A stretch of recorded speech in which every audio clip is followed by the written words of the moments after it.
నమస్తే, welcome to BCN news. నేను విజయలక్ష్మి. ముందుగా ముఖ్యాంశాలు. జగన్ అనే భూతాన్ని బయటకు రాకుండా చూసుకోవాల్సిన బాధ్యత రాష్ట్ర ప్రజలపై ఉంది. మాజీ సీఎంపై తీవ్ర స్థాయిలో ధ్వజమెత్తిన మంత్రి నిమ్మల.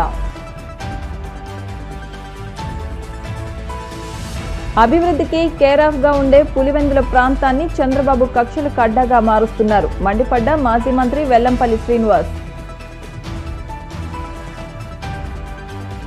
దేశంలో మత వివక్షకు తావులేదన్న బీజేపీ రాష్ట్ర అధ్యక్షుడు మాధవ్. మైనార్టీలకు బీజేపీ వ్యతిరేకమంటూ ప్రతిపక్షాలు తప్పుడు ప్రచారాలు చేస్తున్నాయని ఆగ్రహం. ప్రజా సమస్యల పరిష్కార వేదికలో అందిన అర్జీని త్వరితగతిన పరిష్కరించండి. అధికారులను ఆదేశించిన కాకినాడ జిల్లా కలెక్టర్ షణ్మోహన్. జగన్ అనే భూతాన్ని బయటకు రానియకూడదని 2014-2019 మధ్యలో సీసాలో బంధించి బెరడా పెట్టారని, తర్వాత తీశారని, అప్పుడు రాష్ట్రంలో ఎంత విధ్వంసం జరిగిందో ప్రజలకు తెలుసని, మరలా అవకాశం ఇవ్వకుండా ఇప్పుడున్న బెరడా తీయకుండా చూసుకోవాల్సిన బాధ్యత రాష్ట్ర ప్రజలపై ఉందని మంత్రి నిమ్మల రామానాయుడు అన్నారు. పశ్చిమ గోదావరి జిల్లా తణుకులో వ్యవసాయ మార్కెట్ కమిటీ ప్రమాణ స్వీకార కార్యక్రమం జరిగింది. ఈ కార్యక్రమానికి స్థానిక ఎమ్మెల్యే ఆరిమిల్లి రాధాకృష్ణ అధ్యక్షత వహించారు. ఈ కార్యక్రమంలో మంత్రి నిమ్మల మాట్లాడుతూ రాష్ట్ర విభజన తర్వాత సీఎం చంద్రబాబు అహర్నిశలు కష్టపడి రాష్ట్రాన్ని గాడిలో పెట్టారన్నారు. రాష్ట్రం కోలుకోనే పరిస్థితుల్లో వైసీపీకి ప్రజలు అధికారం కట్టబెట్టారని, తర్వాత ఎంత విధ్వంసం జరిగిందో అందరికీ తెలుసని మంత్రి నిమ్మల వ్యాఖ్యానించారు.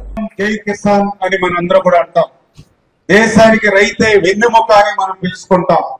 అటువంటి రైతుకి, అటువంటి వ్యవసాయానికి సాయం చేసేటువంటి ఈ ఏఎంసీ పాలకవర్గంలో భాగస్వాములు అవడం నిజంగా చాలా సంతోషం, అభినందనీయం. మీ అందరికీ తెలుసు, గత 5 సంవత్సరాల వైసీపీ పాలనంతా కూడా రైతు వ్యతిరేక విధానాలతోటి, రైతు దగా విధానాలతోటి కొనసాగినటువంటి పరిస్థితి మీరందరూ చూశారు. 14-19 5 సంవత్సరాలు ఆ రోజు తెలుగుదేశం ప్రభుత్వ పాలనలో గౌరవ ముఖ్యమంత్రి చంద్రబాబు నాయుడు ఆ రోజు ఎన్నో రైతు పక్షపాతిగా ఆ రోజు ఒక రైతు రుణమాఫీ గాని, అదేవిధంగా ఒక ఇన్పుట్ సబ్సిడీ గాని, ఒక ఇన్సూరెన్స్ గాని, ఒక వ్యవసాయ యాంత్రీకరణ గాని, ఇట్లా అనేకమైనటువంటి రైతు కార్యక్రమాలతో 14-19లో మనం రైతు ప్రభుత్వంగా పనిచేస్తే, మరి 19లో వచ్చినటువంటి ప్రభుత్వం మీ అందరూ కూడా చూశారు.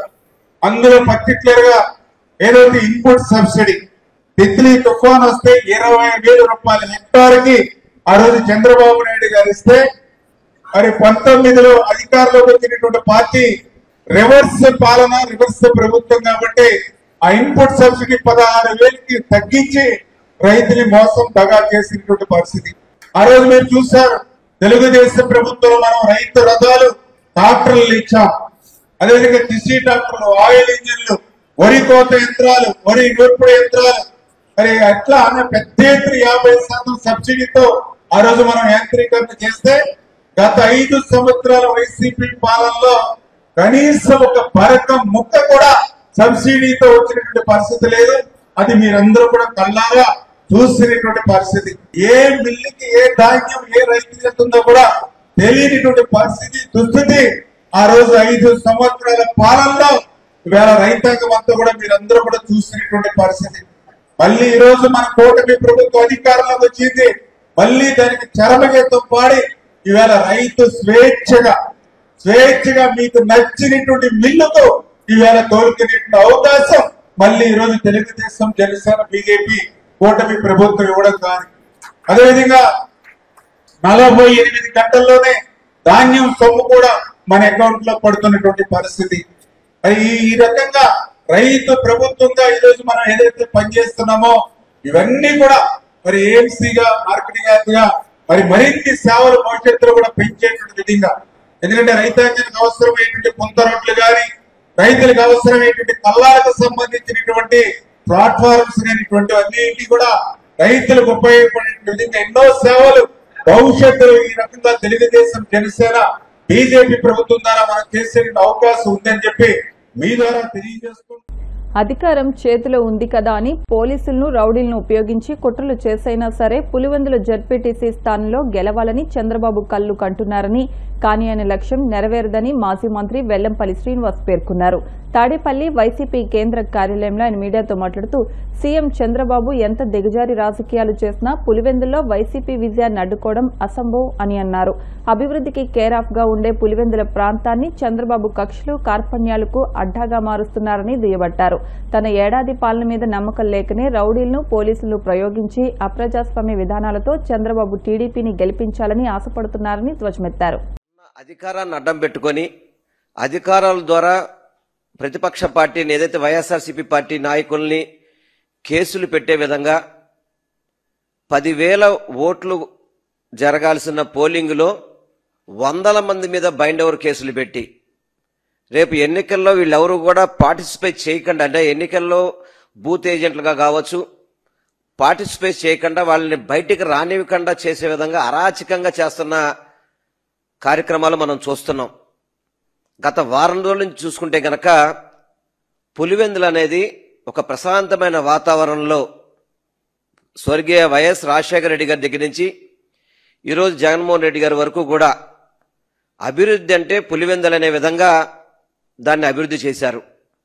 అటువంటి పులివెందుల్లో చంద్రబాబు నాయుడికి, తెలుగుదేశం పార్టీకి ఎక్కడ కూడా స్థావరం లేదని తెలిసి ఈరోజు అధికారాన్ని అడ్డం పెట్టుకొని పులివెందుల్లోని ప్రశాంత వాతావరణాన్ని పక్కన పెట్టి అక్కడ అరాచకవాదుల్లాగా ఒక సందుకు ఒక మంత్రి, 10 ఇళ్లకు ఒక ఎమ్మెల్యే, ప్రతి ఇంటికి ఒక కార్యకర్తను పెట్టి మన టీడీపీ నాయకులు చాలా బలవంతంగా ప్రజల్ని అక్కడ ఇబ్బందికరం ఉండే పరిస్థితిలో ఎన్నికలు జరపాలని ప్రయత్నం చేస్తున్నారు. గుర్తుపెట్టుకుని చంద్రబాబు నాయుడు గారు, మీకు ప్రజాదరణ ఉంటే గనక ఈ సంవత్సర పరిపాలనలో మీరు చేసిన పథకాలు ప్రజలకు నచ్చితే గనక ఎందుకు మీరు ఇంత టెన్షన్ పడుతున్నారు? మీరు సూపర్ 6 హామీలన్నీ అమలు చేసేసాం, ఎవరన్నా ప్రశ్నిస్తే వాళ్ళకి నాలిక మందం అని చెప్పిన ధైర్యం మీకు ఎక్కడికి వెళ్ళిపోయింది? మరి ఇప్పుడు ఇదేనా మీ ధైర్యం? పోలీసులే మీ ధైర్యమా? అధికారులు మీ ధైర్యమా? అరాచకం చేయడం మీ ధైర్యమా? అనంతపురం జిల్లా నుంచి, ఇతర జిల్లాల నుంచి, కడప జిల్లాల నుంచి ప్రతి ఒక్కళ్ళు కూడా కేవలం ఒక జెడ్పీటీసీ ఎన్నికల కోసం అని చెప్పని రాష్ట్ర ప్రభుత్వం యావత్తు కూడా అధికారులు కావచ్చు, పోలీసులు కావచ్చు, తెలుగుదేశం పార్టీ రాష్ట్ర పార్టీ కావచ్చు, ప్రత్యేకంగా సెక్రటరియట్లో ఒక సెల్ పెట్టుకొని అక్కడి నుంచి పోలీసులకు ఆదేశాలు ఇచ్చి తద్వారా మీరు ఏదో ఎన్నికల్లో గెలవాలని చూస్తున్నారా? కానీ ప్రజలు మిమ్మల్ని నమ్మే పరిస్థితులు ఎవరు లేరు. అసలుకి ప్రజలు ఎవరు కూడా మిమ్మల్ని విశ్వసించరు. మీ యొక్క 15 నెలల పరిపాలనలో ప్రజలు ఎంత కష్టపడుతున్నారో, ఎంత బాధపడుతున్నారో అనేది ఈరోజు మీరు ఒక్కసారి ప్రజానీకానికి వెళ్తే తెలుస్తుంది మీకు. మీరేదో 4 గోళ్ల మధ్యలో కూర్చొని అదేవిధంగా 10 కార్లు వేసుకుంటూ వెళ్ళిపోయి మీకు నచ్చిన ఇంటికి వెళ్ళి మీరు ప్రమోషన్ చేసుకొని, మీరు నచ్చిన ఇంటికి వెళ్ళి మీరు షూటింగ్లు చేసుకున్నంత మాత్రాన ఓట్లు పడతాయి మీకేమన్నా? ప్రజల్లో మంచి చేయాలి. ప్రజల్లో మంచి చేయని ప్రభుత్వం గురించి ప్రజలు ఎవరు కూడా చేయరు. ఈరోజు సాక్షాత్తు ఒక MLC, BC MLC Ramesh Yadav అని చెప్పనే వ్యక్తి మీద ఆ రోజు ఎంత అరాచకంగా వాళ్ళ కార్లను నాశనం చేసి వాళ్ళ మీద హత్యా ప్రయత్నం చేయలేదా మీరు? ఎంతమంది వైఎస్ఆర్సీపీ పార్టీ నాయకుల్ని తన్నడాలు, రౌండీజం చేయడాలు, గూండాయిజం చేయడాలు, బెదిరించి పార్టీలు మార్చడాలు చేయలేదా మీరు? సాక్షాత్ ఒక డిఐజీ, ఐపీఎస్ అధికారి కోయా ప్రవీణ్ అనుకుంటాను, ఏ విధంగా మాట్లాడతారండి ఆయన? ఏ విధంగా మాట్లాడతారు? ఎవరైనా కడప నుంచి పులివెందుల ప్రచారానికి వెళ్తే పత్తి అమ్ముకుంటారని చెప్పంటారా?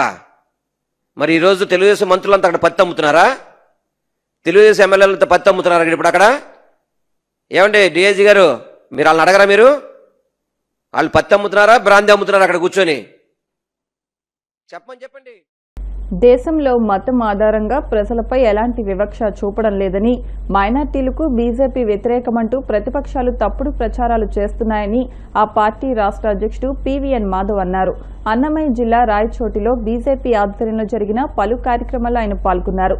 స్థానిక కళ్యాణ మండపంలో జరిగిన సభలో ఆయన మాట్లాడుతూ ప్రధాని మోదీ చేపడుతున్న అభివృద్ధి కార్యక్రమాలను క్షేత్రస్థాయికి తీసుకెళ్లే బాధ్యతను ప్రతి కార్యకర్త తీసుకోవాలన్నారు.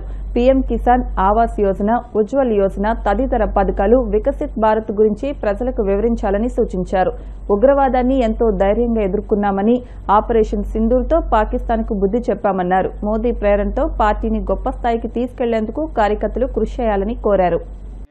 రాయచోటి రావడం జరిగింది. రాజంపేట జిల్లాలో నా మొదటిసారి జిల్లా రాష్ట్ర అధ్యక్షుడిగా బాధ్యత స్వీకరించిన తర్వాత రావడం జరిగింది. ఇవాళ ఉదయం నుంచి అనేక కార్యక్రమాల్లో పాల్గొనడం జరిగింది.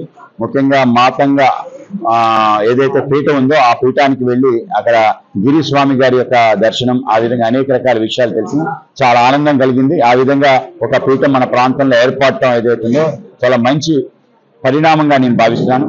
దాని తర్వాత ఇవాళ మా యొక్క ఏదైతే సారథ్యం అని చెప్పి ఏదైతే మా యాత్ర ఉందో అది అన్నమయ్య విగ్రహానికి దండ వేసి ప్రారంభించాం. అన్నమయ్య మన ప్రాంతాన్ని ఉనికికి ఒక కారణభూతమైనాడు. ఈ ప్రాంతం నుంచి కలియుగ దైవం శ్రీ వెంకటేశ్వర స్వామి దర్శనం ఏ విధంగా జరగాలి, ఆ వెంకటేశ్వర స్వామి వైభవాన్ని ప్రపంచానికి తెలియజేసిన వ్యక్తి, 32,000 అనేక రకాల గేయాలు రాసిన పద కవిత పితామహుడు. అటువంటి అన్నమాచార్య విగ్రహానికి ఈ ప్రాంతానికి సంబంధించిన ఆయన చేసిన ఏదైతే మేలుందో వాటిని తెలియజేస్తూ ఈ యొక్క శోభాయాత్ర చాలా అద్భుతంగా జరిగింది.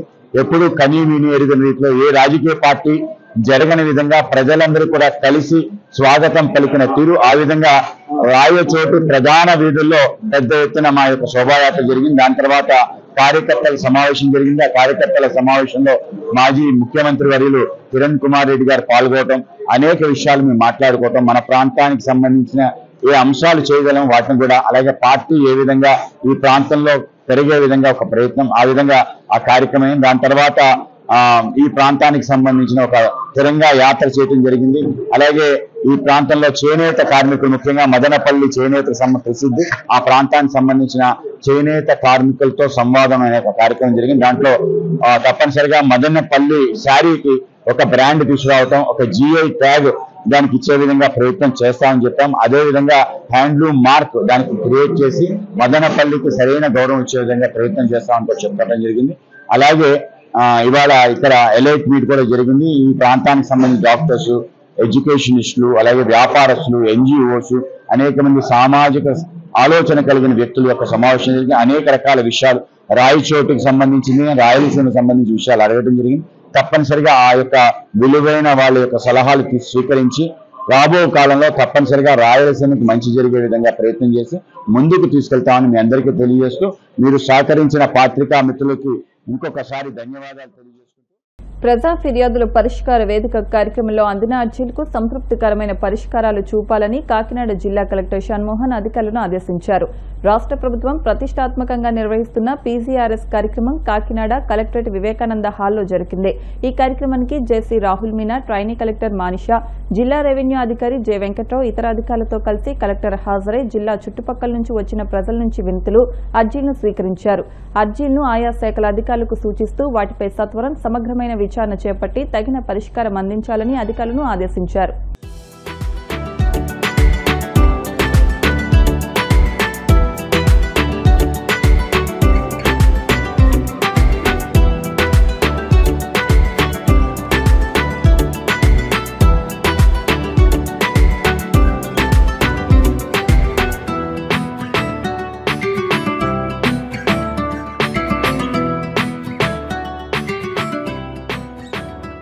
ఇప్పుడు కాసేపు ప్రకటనలు.